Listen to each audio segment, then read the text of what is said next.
Eh, Terutama adalah apabila memang yang seorang anggota Polri diberikan kepercayaan untuk membawa senjata, maka bagaimana dia menggunakan senjatanya dan bagaimana batasan dan larangan apabila dia membawa senjata. Tentu dia tidak boleh kehilangan kendali atas dirinya, termasuk mabuk-mabukan. Dan kami memberikan dukungan kepada Kapolda Metro Jaya untuk menindak tegas para pelaku dalam kasus ini, yaitu Bribka JS. Nah, yang bersangkutan sudah dijerat dengan pasal 338, pasal pembunuhan, dan kami berharap ada pasal-pasal berlapis sehingga yang bersangkutan tidak akan lolos. Ketika kesadaran tidak berada pada titik optimal, bisa dipastikan yang bersangkutan punya niatan, punya kesengajaan, punya kesungguhan untuk menghabisi orang lain.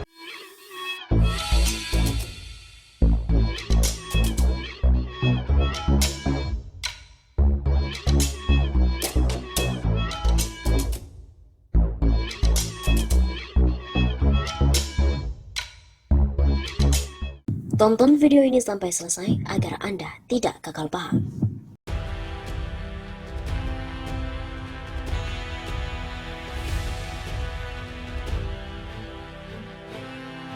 Instruksi dan peringatan penting dari Majen Dudung kepada Kapolda.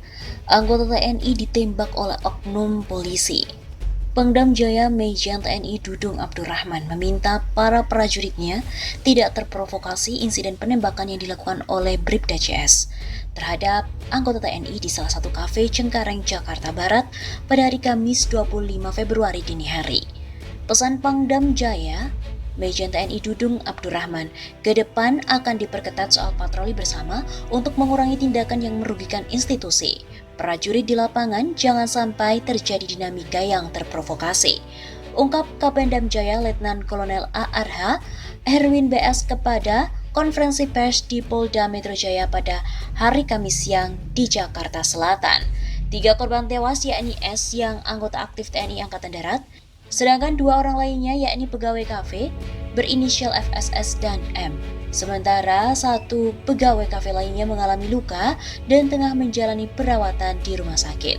Lebih lanjut, Herwin juga mengungkapkan Pangdam Jaya juga berpesan bahwa ke depannya memperketat pelaksanaan patroli bersama dengan Garnisun dan juga Polda Metro Jaya. Tujuannya untuk mengurangi tindakan-tindakan yang merugikan nama baik institusi, khususnya TNI Angkatan Darat. Kami tetap berharap sinergitas antara TNI dan juga Polri. Selain itu, lanjutnya, Pangdam Jaya juga menyampaikan pesan dan memerintahkan untuk tetap mengawal penyelidikan Polda Metro Jaya dalam menangani kasus ini, sehingga permasalahan ini bisa diproses hukum sekaligus mencegah agar insiden itu berdampak luas. Pangdam Jaya juga sudah memerintahkan untuk tetap mengawal penyelidikan oleh Polda Metro Jaya agar permasalahan ini tetap pada hukum yang berkeadilan dan tidak membuat isu yang dapat merusak keamanan.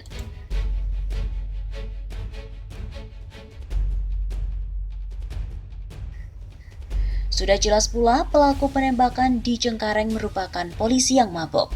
Jajaran Polda Metro Jaya telah membekuk seorang polisi berinisial CS yang menjadi pelaku penembakan di sebuah kafe di wilayah Kelurahan Cengkareng Barat, Jakarta Barat pada hari Kamis 25 Februari dini hari. Kepala Bidang Humas Polda Metro Jaya Kombes Yusri Yunus mengatakan saat ini CS sedang menjalani pemeriksaan.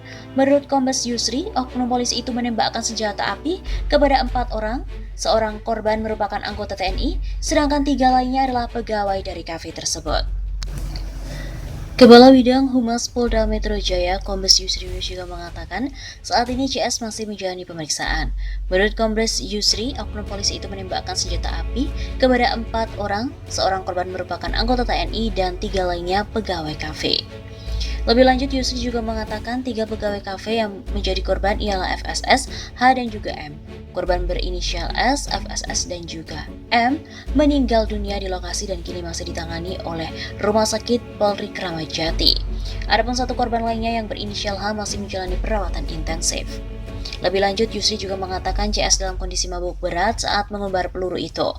Sebab sebelumnya anggota sebuah polsek di Jakarta Barat itu meminum minuman beralkohol. Dengan kondisi mabuk, saudara CS mengeluarkan senjata api dan melakukan penembakan terhadap 4 orang tersebut. 3 meninggal dunia di tempat dan 1 masih dirawat di rumah sakit.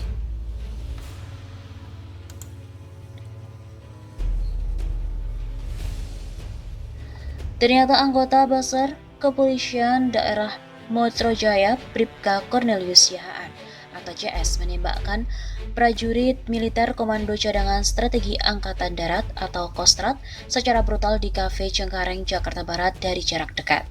Berdasarkan informasi yang dihimpun oleh FIFA, Kamis 25 Februari, ketika itu pengelola kafe meminta Bribka Cornelius untuk membayar minumannya yang sudah dihabiskan dengan total minuman dipesan Rp3.335.000.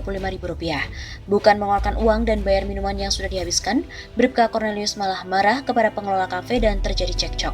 Saat itu, Pratu Martinus Kardo Rizky Sinurat berusaha untuk melerai. Namun, Bribka Cornelius malah mencabut pistol dan menembak ketiga korban secara bergantian dari jarak dekat. Ketiga korban tumbang bersimbah darah di lantai dan pelaku pergi kabur meninggalkan lokasi tanpa berusaha menyelamatkan korban. Prajurit TNI dari Kompi Pengawal Detasmen Markas Kostrat itu meninggal dengan kondisi yang mengenaskan.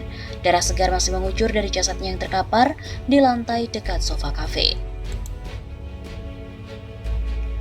Dalam penembakan itu, 3 orang meninggal dunia dan 1 lainnya terluka.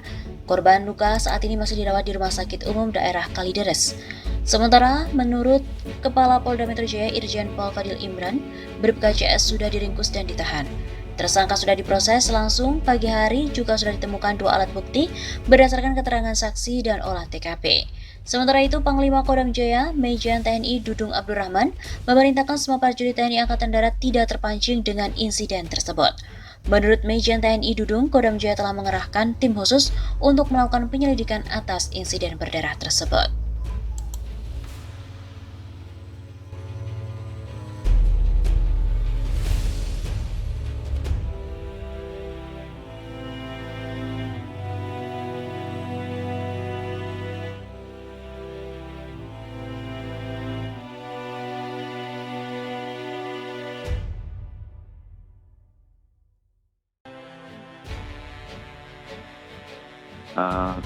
Terutama adalah apabila memang yang seorang anggota Polri diberikan kepercayaan untuk membawa senjata, maka bagaimana dia menggunakan senjatanya dan bagaimana batasan dan larangan apabila dia membawa senjata.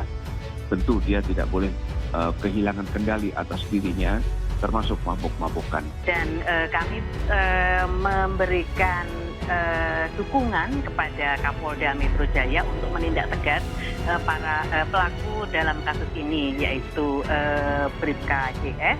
Nah, yang bersangkutan sudah dijerat dengan pasal 338, pasal pembunuhan, dan kami berharap ada pasal-pasal berlapis sehingga yang bersangkutan tidak akan lolos.